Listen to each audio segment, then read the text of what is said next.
오늘은 교회력으로 성령 강림 주일입니다.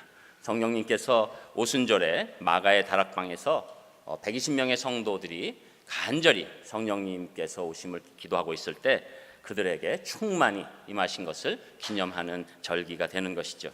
그래서 원래는 오늘이 여호수아 시간인데 우리가 지난주에 이어서 마침 고린도전서에 성령님에 관한 말씀이 있기 때문에 오늘 고린도전서의 말씀을 나누고자 합니다.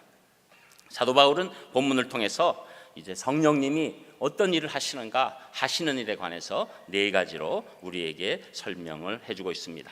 성령님께서 우리에게 해주시는 첫 번째 일은 하나님의 지혜에 대해서 알게 해주신다고 말씀하고 있는데 그 말씀이 10절, 11절에 나오는 것이죠. 여러분 읽으셨지만 우리 고린도전서 2장 10절, 11절 한 목소리로 또 같이 읽겠습니다. 10절 시작.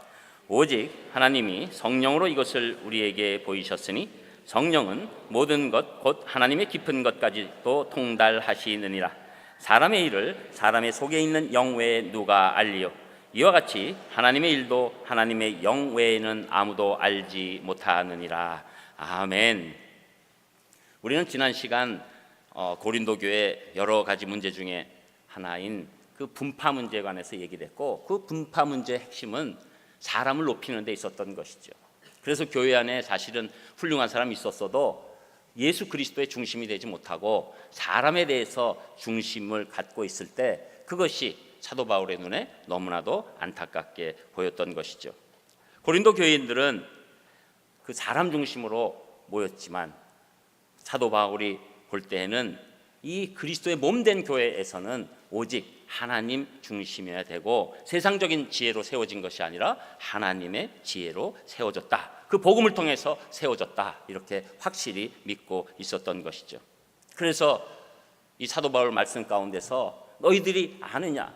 고린도 교회 너희들 안에 뭐가 그렇게 지식이 많고 능력이 많고 집안 배경이 좋아서 하나님이 택한 줄 아느냐? 이런 말씀 가지고 우리가 지난 시간에 나눈 것이죠. 자기들이 아는 거죠. 고린도 교인에 모였을 때 그때 정말로 모든 것 갖춰서 온 것이 아니라 하나님의 은혜의 선택 때문에 왔다는 것을 다시 한번 깨닫게 해주고 있는 것입니다. 바울이 가르치고 있는 이 복음에는 사람의 지혜, 하나님의 지혜가 사람의 지혜를 능가하는 놀라운 역사로 이 복음이 들어가서 교회가 생기게 됐다. 또 바울이 증거한 하나님의 지혜는 이제까지는 감춰졌던 비밀이었지만 하나님께서 그 지혜를 놀랍게 드러내 주셨는데 누구를 통해서 드러내 주신 것인가? 예수 그리스도를 통해서 하나님의 지혜가 드러나게 된 것이다. 그렇기 때문에 이것은 구약시대 유대인들에게는 그림자처럼 보였던 것이고 이방인의 지혜로는 도저히 깨달을 수 없는 놀라운 하나님의 지혜다. 그런 말씀을 하고 있었던 것이죠. 자, 그래서 예수 그리스도를 통해서 하나님의 지혜를 나타나게 되고 이 지혜가 세상을 살리는 능력으로 나타나게 되는 것입니다. 그런데 이 하나님의 지혜는 세상의 지혜를 아무리 가져도 알 수가 없는 지혜예요.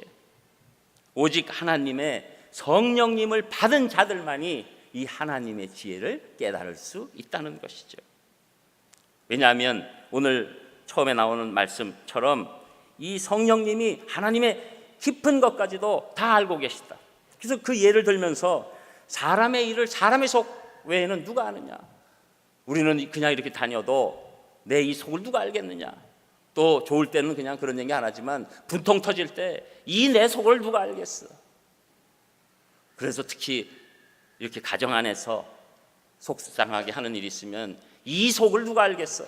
이렇게 얘기하게 되는 것이죠. 나만 알고 있죠. 그런데 하나님께서 주시는 지혜는 하나님의 영만이 알고 계시기 때문에 성령님이 우리에게 도와주시지 아니하면 우리는 하나님의 지혜를 절대로 알 수 없다. 이렇게 오늘 성경은 말씀해 주고 있는 것입니다. 그래서 하나님의 깊으신 뜻은 오직 성령님만이 우리에게 찾아오셨을 때 그때 우리가 하나님의 지혜를 깨닫기 시작하는 것입니다. 한마디로 우리가 하나님의 지혜를 알게 되는 것은 하나님의 성령이 우리를 주장하셨기 때문에 하나님의 지혜를 알게 되는 것입니다. 그래서 베드로후서 1장 21절에 보면 예언은 언제든지 사람의 뜻으로 낸 것이 아니요 오직 성령의 감동하심을 받은 사람들이 하나님께 받아 말한 것임이라, 이렇게 말씀하는 것이죠. 여기서 예언은 일반적으로 우리가 미래를 맞추는 뜻이 아닙니다. 하나님 말씀의 계시를 얘기하고 있는 것이죠. 한마디로 성경 말씀은 오직 성령 충만함으로 우리가 깨달을 수 있다, 이렇게 말씀하는 겁니다. 쉽게 말하면 이런 거죠. 우리가 성경을 다 읽습니다. 우리도 읽고 또 믿지 않는 사람들도 성경을 읽을 수 있어요. 그래서 지금도 성경은 그 베스트셀러의 위치를 놓친 적이 없습니다. 다 읽죠. 그런데 다 하나님의 지혜가 임하는 것이 아닙니다. 성령님을 통해서 알게 되는 것과 그렇지 않은 것에는 큰 차이가 나는 것이죠. 특별히 우리가 가장 중요한 하나님의 창조, 성령님이 임할 때 하나님의 창조가 믿어지게 되는 것입니다. 여러분, 그것은 연구해서 되는 일이 아니에요. 믿어지느냐 믿어지지 않느냐. 지금도 계속해서 창조냐 진화냐, 누가 이것을 만든 것이냐 아니면 스스로 발전한 것이냐, 여기에 관해서 끝나지 않는 논쟁이 계속되고 있습니다. 그런데 성령님이 우리 심령에 임하기 시작하면 우주 만물이 하나님이 창조하심을 확신하게 되는 거예요. 완전히 믿게 되는 거예요. 이것은 절대 자동으로 돌아갈 수 없다는 것을 우리가 확실히 알게 되는 것입니다. 자동으로 봄 되면 죽었던 나무가 새싹이 오르고, 그리고 이렇게 무성한 숲이 되고 열매를 맺고, 그리고 겨울에 완전히 죽은 모습처럼 되지만 쉬고 있는 아름다운 모습, 이런 모든 것들, 내가 나를 직접 고치지 않아도 내 안에서 놀랍게 나를 고치는 누구의 창조성이 내 안에 있다는 것을 우리가 확실하게 알게 되는데, 그것은 성령님의 도우심이 없으면 우리가 하나님의 창조하심을 전혀 알 수도 없고 믿을 수도 없다는 것이죠. 여러분, 또 두 번째로 어떤 것을 우리가 성령님의 이 도우심으로 확실히 알게 됩니까? 우리 인간이 타락했다는 것, 내 안에 죄성이 깊다는 것. 여러분, 우리가 그냥 살고 있으면 사람들은 인간 중심이다라는 얘기를 통해서 인간들이 열심히 교육받고 열심히 노력하면 선한 존재가 될 것을 확신합니다. 그러나 하나님의 영이 임하시면 네 본성은 죄성이 깊다, 너는 가만히 있는 것 같아도 네 이기적인 유익을 따라서 쫓아가게 되어 있다, 조금만 놔두면 너는 네 욕심을 따라서 쫓아가게 돼 있다. 그러나 하나님의 성령이 임하면 그렇습니다. 저는 언제든지 죄를 지을 수 있는 존재입니다. 저는 언제든지 무너질 수 있는 존재입니다. 저는 언제든지 하나님의 뜻을 반해서 살 수 있는 존재입니다. 이런 놀라운 마음의 믿음이 생기는 것이죠.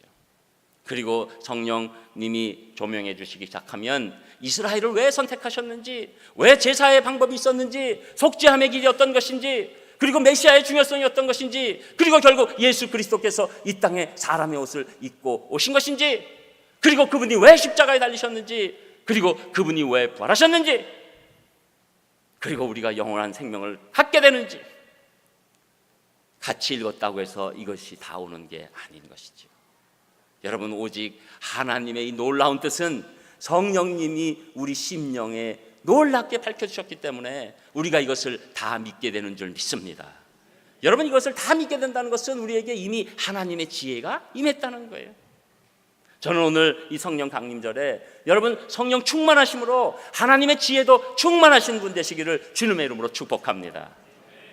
그리고 두 번째로는 성령님은 우리에게 하나님이 은혜로 주신 것을 알게 해주시는 그 사역을 해주시는데, 그 말씀이 12절에 나오는 것이죠. 우리 12절도 또 한 목소리로 읽겠습니다. 12절 시작. 우리가 세상의 영을 받지 아니하고 오직 하나님으로부터 온 영을 받았으니 이는 우리로 하여금 하나님께서 우리에게 은혜로 주신 것을 알게 하려 하심이라. 아멘. 우리는 예수 그리스도를 믿을 때 성령님께서 우리 마음을 차지하시고 주장하시고 처음으로 오기 시작하십니다. 그리고 그 영을 받았는데, 성령님을 받은 결정적인 증거가 있는데, 그것은 하나님께서 주신 은혜를 깨닫게 되는 거예요. 여러분, 어떤 분은 내가 성령님이 오신 걸 어떻게 알 수 있을까요? 그래서 방언을 한다, 무슨 어떤 은사가 있다, 여기에 중심을 둘지 모르지만 사실 성령님이 우리 안에 오신 것을 결정적으로 깨닫게 되는 것은 내가 은혜를 알게 됐다는 거예요. 하나님의 은혜를 알게 됐다는 거예요. 여러분, 이게 무슨 얘기입니까? 사실 이 성령님을 받고 성령님을 받지 않는 구분, 이것 복잡할 수 있고 어려울 수 있어요. 오늘 말씀은 우리 심령을 바라보면서 깨끗하게 정리를 해 주십니다. 여러분, 오늘 여러분 안에 성령님이 계시고 여러분 성령님께서 여러분 도우시고 계신 것을 깨닫는 중요한 방법을 우리에게 말씀하고 있으신 거죠. 여러분, 이 고린도 교회에서 왜 이 얘기를 먼저 하십니까? 고린도 교회는 하나님의 은혜로 은사가 충만한 교회였어요. 이제 나중에 이 은사장으로 넘어가게 되면 고린도 교회 성도들에게 임한 놀라운 은사들이 있었어요. 그런데 이들은 이 은사가 특정인들에게 주어진 특별한 은사로 여기면서 그것을 받은 자기들이 특별한 신앙입니다. 그리고 그것을 자랑하기 시작했습니다. 난 이런 방언하는 은사가 있어. 난 예언하는 은사가 있어. 난 무슨 은사가 있어. 무슨 은사가 있어. 그러면서 은사 자랑을 시작하는 거예요. 여러분, 이들에게 은사가 나타났지만 안타깝게도 은혜를 받지 못한 거예요. 여러분, 이게 아주 큰 차이예요. 다시 쉽게 말씀드리면 이런 것입니다. 어떤 사람은 인생에서 고난의 연속일 수가 있어요. 또 어떤 사람은 보니까 평안의 연속일 수가 있어요. 거의 드물지만 여러분, 우리 생각에는 고난이 막 연속적으로, 어려움이 연속적으로 오면 이 사람은 은혜가 있는 사람이구나, 은혜가 없는 사람이구나, 가다가 보니까 뒤집어졌네. 근데 막 뭔가 평안하고 막 돌아가는 것 같아. 그러면 잘해야지. 이번에 이게 요새는 이게 나중에 제 걸 가끔 들어보다가 깜짝 놀라는 거예요. 그런데도 우리 성도님들은 또 그걸 또 다 알아들으시고 은혜 받았다고 그러니까 전 성령 충만한 줄 믿습니다. 그런데 여러분, 어떤 분은 뭐 막 돌아가는 것 같고 잘 돌아가는 것 같아요. 그러면 그분이 그냥 그것만 가지고 우리가 은혜를 받은 사람이라고 얘기할 수 있을까요? 그렇지 않아요. 그렇지 않아요. 어떤 분은 고난과 어려움 가운데 하나님이 주신 은혜가 한량없다고 하시는 분이 있어요. 어떤 분은 이것저것 잘 공급되는 것 같은데 전혀 은혜가 없다고 얘기하는 분들이 있어요. 왜 그렇습니까? 여러분, 은혜는, 하나님의 은혜는 성령님이 도와주셔야만 우리가 어떤 상황에서도 하나님의 은혜라고 고백하게 되는 것입니다. 여러분, 그래서 지금 여러분 마음에 나는 은혜가 참 많은 사람이야, 그러면 여러분 힘으로 된 것이 아닙니다. 성령님이 역사하신 줄 믿습니다. 근데 여러분, 아무리 내가 돌아가는 게 괜찮아도 나는 뭐 이렇게 하나님의 은혜, 하나님 은혜 이런 건 나랑 상관없는 것 같아요. 전혀 성령님이 도와주시지 않고 있는 것이죠. 여러분, 우리는 꼭 그것을 생각해야 합니다. 여러분, 하나님의 관심은 여러분 이 땅에서의 잘 되고 잘 돌아가고 거기에 끝나지 않아요. 여러분이 하나님으로부터 은혜를 받았다는 것을 알게 하는 것, 이것이 가장 중요한 거예요. 여러분이 혹시 어려움이 있어도 고난이 있어도 여러분 하나님 은혜 가운데 있으면 여러분을 하나님께서 사랑하셔서 성령님 주신 줄 믿습니다. 그게 은혜의 역사예요. 여러분, 인생은 하나님의 은혜를 내가 깨닫는 사람이냐 그렇지 않느냐에 의해서 완전히 달라지는 겁니다. 하나님의 은혜를 깨달으면 모든 것이 아름다워지기 시작해요. 모든 것이 견딜만 해요. 그리고 모든 것이 용납할 만합니다. 그러나 하나님의 은혜가 없으면 내가 객관적으로 상대적으로 잘 돌아가는 것 같아도 늘 불만이 있어요. 늘 또 어떤 일이 끝나면 바로 다른 고민이 차지해요. 그리고 내 삶에 대한 원망이 있어요. 이것이 은혜 있음과 은혜 없음의 큰 차이가 되는 것이죠. 그렇기 때문에 신실한 성도는 환경이 좋고 나쁘고에 집중하는 것이 아니라 오직 하나님의 은혜가 내게 임했는가 임하지 않았는가 거기에 집중하게 되는 것입니다. 여러분, 하나님의 은혜를 알게 하는 것 사람의 재주로 절대 불가능합니다. 성령님이 도와주셔야 돼요. 그래서 사도 바울은 고린도전서 15장 10절에 보면 그러나 내가 나된 것은 하나님의 은혜로 된 것이니 내게 주신 그의 은혜가 헛되지 아니하여 내가 모든 사도보다 더 많이 수고하였으나 내가 한 것이 아니요 오직 나와 함께 하신 하나님의 은혜로다. 저는 우리 사랑하는 산상교회 성도님들에게 여러분의 상황과 환경과 여러분의 처지와 상관없이 하나님의 은혜가 충만하신 분들 되시기를 주님의 이름으로 축복합니다.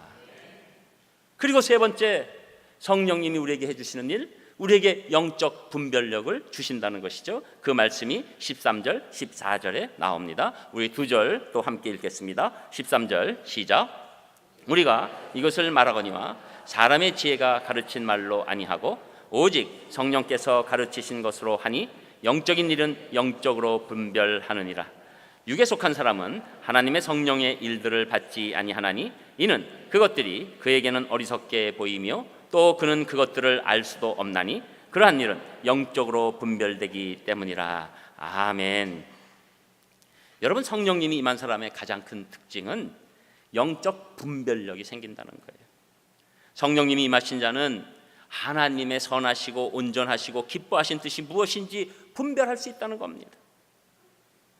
세속적인 사람들의 판단에 내가 이리 쓸리고 저리 치우치는 것이 아니라 하나님께서 주신 능력으로 내가 영적 분별력을 갖게 되는 것이죠. 그리고 그 은사를 또 우리에게 공급해 주십니다. 그래서 시편 1장 1절 2절에 보면 복 있는 사람은 악인의 꾀를 좇지 아니하며 죄인의 길에 서지 아니하며 오만한 자의 자리에 앉지 아니하고 오직 여호와의 율법을 즐거워하여 그 율법을 주야로 묵상하는 자로다. 여러분, 하나님께서 우리에게 영적 분별력을 주시면 진짜 복이 뭔지 알아요. 진짜 복이 뭔지 알아요. 악인의 꾀를 좇지 않는 것이 복이라는 걸 압니다. 여러분, 세상에서는 어떤 게 복이라고 얘기합니까? 악인의 길을 줬더라도, 죄인의 길을 줬더라도 네가 원하는 것을 가지면 그게 복이다. 그러나 하나님은 우리에게 영적 분별력을 주셔서 그것을 가질 때는 그때는 좋은 것 같아도 그 다음에 우리에게 오는 화가 기다리고 있다는 것을 알게 돼요. 그것이 얼마나 가짜 복인지 우리가 깨닫게 됩니다. 여러분, 옛날에 하나님께서 성령 충만함으로 우리를 인도하시지 않으려 할 때는 우리가 그냥 쓸려다니면 그게 다 복인 줄 알아요. 그래서 여기 가면 사람들이 많이 모이면 내가 왜 저길 못 갔나? 사람들이 몰려서 무슨 일을 하면 내가 왜 그곳에 있지 못한가? 여러분, 경제적으로도 우리가 가만히 보면 그 지혜를 알 수 있는데 사람들이 뭐 막 가가지고 올랐다 그러는데 그때 가야지. 그런 분들 다 놓치게 돼 있습니다. 막 몰려다니는 거 결국은 놓치게 돼 있어요. 하나님께서 분별력을 주셔야 됩니다. 특별히 여러분, 우리가 인생 살면서 하나님께서 주신 분별력을 말씀으로 받는 것, 이것이 가장 중요한 거예요. 하나님께서 우리에게 중요하게 가르치고 싶으신 영적인 것을 깨닫는 것, 굉장히 중요한 것입니다. 내가 이 영적인 것과 육적인 것이 부딪힐 때 영적인 것을 쫓아갈 수 있는 힘, 그것은 놀라운 분별력이 되는 거예요. 그것은 하나님의 능력으로 임하게 되는 거예요. 오직 영적인 일은 영적인 일로 분별하는 것, 그것이 우리에게 힘이 되는 것입니다. 그러나 육에 속한 사람,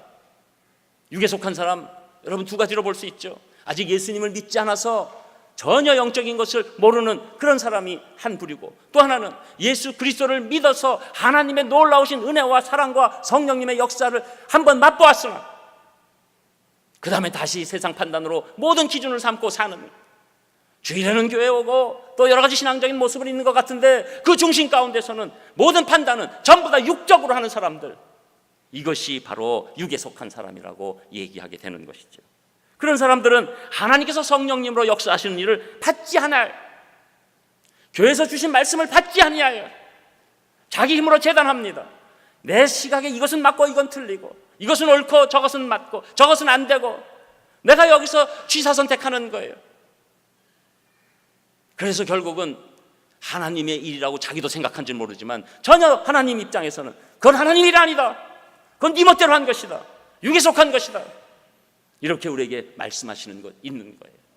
여러분, 순종이라는 것이 무엇입니까? 성령 충만함으로 하나님의 말씀이 임했을 때 내 생각과 충돌하더라도 하나님의 뜻을 따라가는 것, 그것이 순종이라고 성경은 말씀해 주시는 거죠. 여러분, 그래서 우리가 영적 분별력을 다 갖게 되는 겁니다. 특별히 우리가 영생을 소유한 자이기 때문에 이 땅에서 있는 것 때문에 내가 완전히 쓰러지지 않습니다. 여러분, 우리 인간이기 때문에 내가 원하는 거 안 되면 힘들죠, 어렵죠, 어떤 때 슬프죠, 어떤 때 조금 마음에 이 서운함도 생길 수 있죠. 그러나 그럼에도 불구하고 나에게는 영생을 향해서 걸어가는 사람이기 때문에 내 이 땅에 있는 일이 아무리 힘들고 어려워도 이것이 다가 아니다. 더 큰 하나님의 역사가 있다. 그리고 나는 영생이 보장된 사람이다. 집착하지 말자. 여기에 이 인생이 모든 걸 다 끝내는 것처럼 내가 목숨 걸지 말자. 이런 영적 분별력이 우리에게 임하게 되는 것입니다.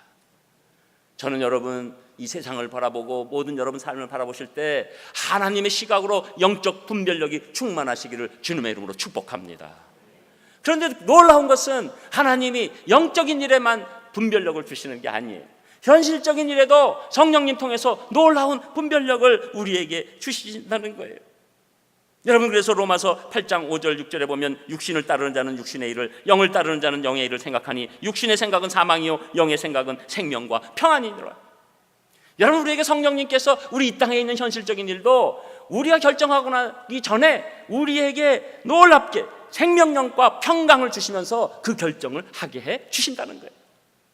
여러분, 성령님이 임하시면 이것은 추상적인 일로 끝나지 않아요.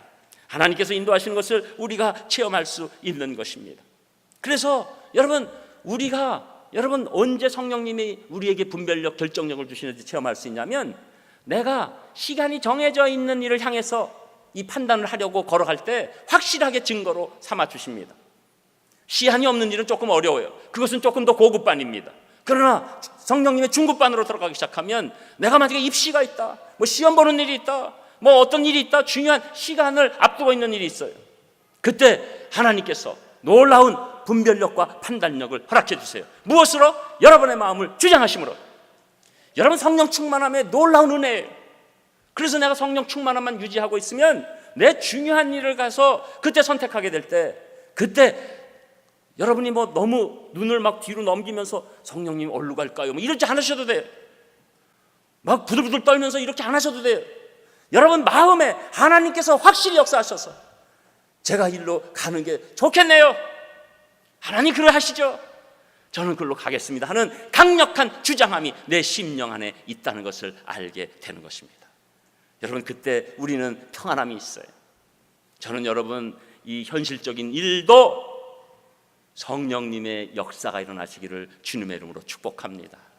여러분, 그것이 반복되기 시작하면 내가 옛날에 이런 판단을 못했었는데 내가 이제 이런 판단을 하네? 이런 결정을 하네? 내가 이런 걸음을 걸어가네?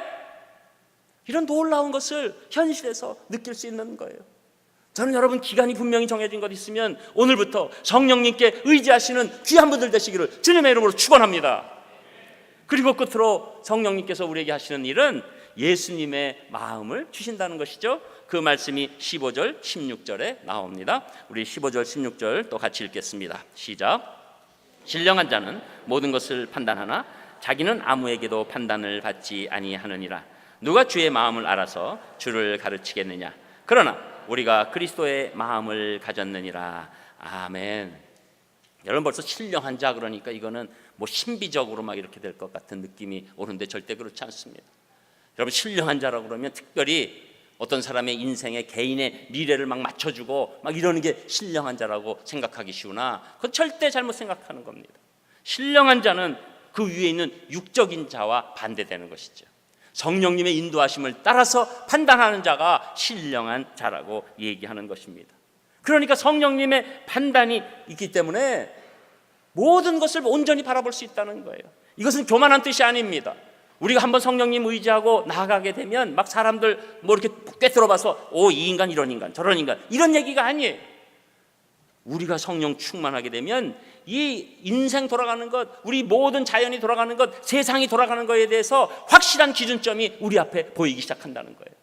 그래서 우리가 세상을 바라볼 때도 그것에 흔들리고 내가 갖고 있는 여러 가지 사람들의 생각에만 쫓아다니는 것이 아니라 하나님의 능력 가운데 이것이 어떻게 가고 있는 것인지, 내 공동체가 어떻게 가고 있는 것인지, 내 직장이 어떻게 가고 있는 것인지, 내 인생이 어떻게 가고 있는 것인지, 다른 사람의 그 삶이 어떤 모습으로 나타나고 있는지 우리가 알게 된다는 것입니다.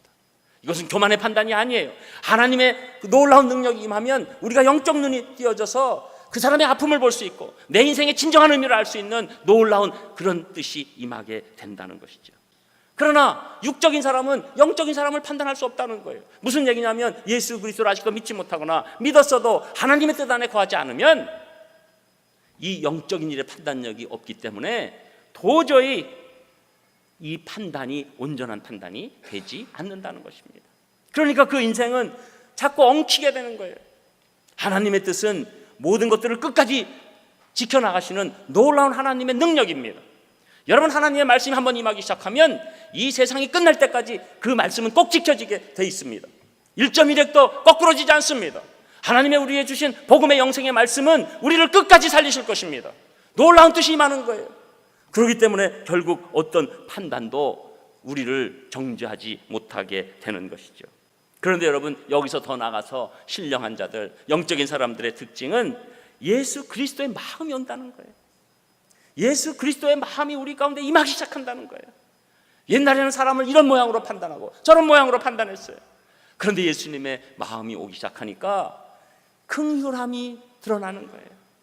불쌍해 보이는 겁니다. 여러분, 예수님께서 주로 가난한 자, 힘없는 자, 고통받는 자, 억울하게 당한 자, 쓰러진 자, 넘어진 자 왜 먼저 일으키십니까? 다른 사람 다 놔두고. 그렇지 않은 사람들은 그때 자기 힘으로 살 수 있기 때문이에요. 그러나 아프고 어렵고 쓰러지고 넘어지고 낙심할 때 예수님께서 찾아와 주시는 것이고, 그것을 우리가 깨닫기 시작할 때 주님의 마음이 우리 마음에 들어오기 시작하는 거예요. 여러분, 신앙은 빈부 귀천 다 상관없이 우리 가장 어려울 때 성령님 통해서 예수님이 찾아오시는 겁니다. 그 찾아오셨을 때, 그때 그 예수님을 만나면, 성령님을 통한 예수님을 만나게 되면 우리는 다른 사람의 아픔이 보이기 시작하는 거예요. 전에는 정죄만 했어요. 이 인간은 이래서 이런 거고 저 인간은 저래서 저런 거고.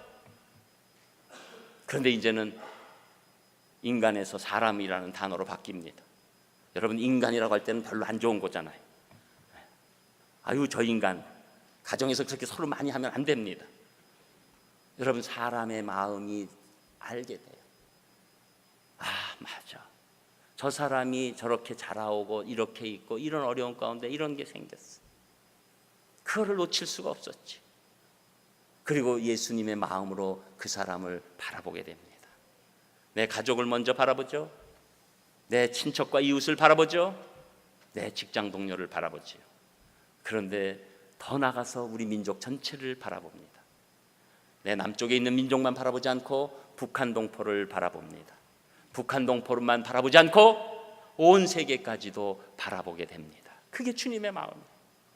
어느 곳에 있든지 어려운 자들을 집중적으로 찾아가셔서 성령님 통해서 예수 그리스도를 만나게 하시는 그 마음이 우리에게 임할 때 우리는 정말로 놀라운 삶을 살기 시작하는 겁니다. 그때는 예수님의 마음이 우리에 오니까 내 그동안의 육적인 것들을 다 하나님 앞에 내려놓고 하나님의 힘으로 한 걸음 한 걸음 걸어가게 되는 것이고, 주님의 마음을 갖고 거기서 마음을 갖는 것으로 끝나는 것이 아니라 행동하기까지를 원하게 되는 놀라운 심령으로 바뀌게 되는 것입니다. 여러분, 이것이 바로 이 영에 속한 그리스도인의 모습이 되는 것이죠. 그래서 바울은 갈라디아서 2장 20절에 이렇게 고백합니다. 내가 그리스도와 함께 십자가에 못 박혔노니 그런즉 이제는 내가 산 것이 아니요 오직 내 안에 그리스도께서 사신 것이라. 이제 내가 육체 가운데 사는 것은 나를 사랑하사 나를 위하여 자기 몸을 버리신 하나님의 아들을 믿는 믿음 안에서 사는 것이라. 이제는 예수 그리스도의 심장을 가지고 살기 시작한다는 것입니다. 이것이 우리 인생을 바라보시는 고급반의 모습이 되는 거죠. 여러분, 그래서 오늘 이 사도 바울은 이 말씀을 통해서 성령님께서 우리에게 주시는 일을 말씀하십니다. 저는 여러분, 오늘 이 시간 성령님에 대해서 이렇게 아셨을 때 성령님께 기도하시기를 원합니다. 성령님, 이미 제 안에 찾아오셨지만 저를 주장해 주시옵소서. 성령님, 저를 장악해 주시옵소서. 성령님, 저를 조명해 주시옵소서. 성령님, 저를 예수 그리스도의 마음으로 인도해 주시옵소서. D.L. 무디 목사님은 늘 이렇게 고백했습니다. 나는 신앙생활을 하면 할수록 나 자신에 대한 무력감을 더욱 처절하게 느낍니다. 내가 잠깐이라도 이기심과 교만으로 채워지는 순간 나는 다시 육신의 사람으로 돌아갑니다. 그래서 나는 때마다 엎드려서 나를 비우게 해달라고, 나를 포기하게 해달라고 기도합니다. 내가 이기심과 교만을 포기하는 순간마다 성령님께서는 다시 내게 임하시고 나를 채워주십니다. 그때 비로소 나는 주께서 원하시는 일들을 감당할 수 있습니다. 이 기도가 여러분의 기도가 되시기를 주님의 이름으로 축복합니다. 기도하겠습니다. 하나님 감사합니다. 성령님께서 우리에게 해주신 이 놀라운 일들 저희들도 감당할 수 있도록 인도하여 주시옵소서. 예수님 이름으로 기도합니다. 아멘.